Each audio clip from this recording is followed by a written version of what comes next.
PJ Crowley is a former U.S. State Department spokesman, and currently he's a fellow at George Washington University's Institute for Public Diplomacy and Global Communication. He is joining us via Skype from the state of Virginia to talk more about this.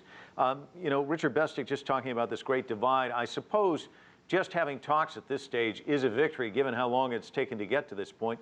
But at some point, there will be a need for face-to-face talks. How do you move this process along to get to that point, do you think? Well, you're right, Mike, that having a process is essential. Eventually, this war will have to end through some sort of political process.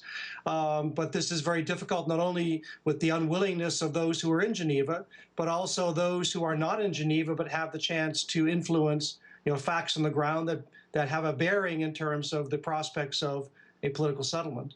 You're talking about influence. Is it at all possible that Russia's decision to pull out forces was basically an effort to force President Bashar al-Assad's government to show some flexibility in the Geneva negotiations, do you think? Well, I mean, we'll see. We still confront this basic divide inside the conflict, which is the future of Bashar al-Assad.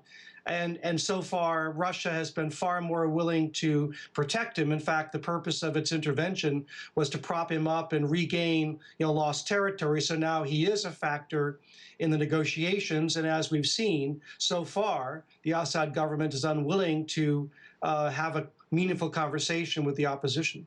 What about this fragile ceasefire? Are you surprised at how well it's going?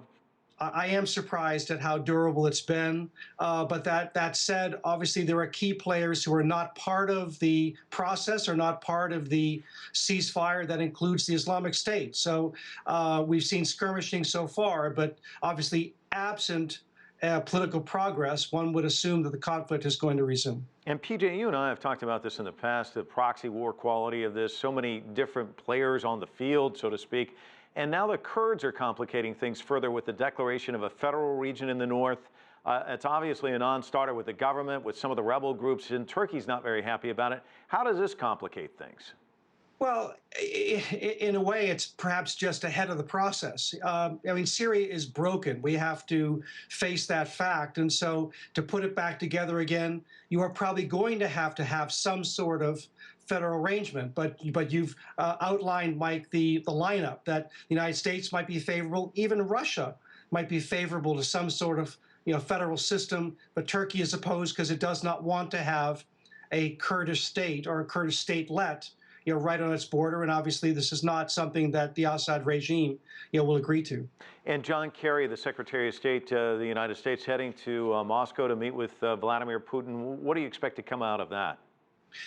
Well, I think what Putin has done is made himself a factor in the negotiation and made Assad a factor in the negotiation.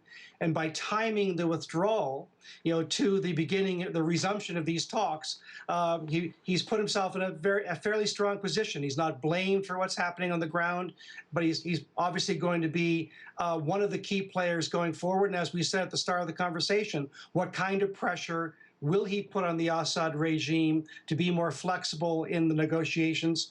That's what we'll wait and see. PJ Crowley joining us via Skype. Thanks so much. A pleasure, Mike.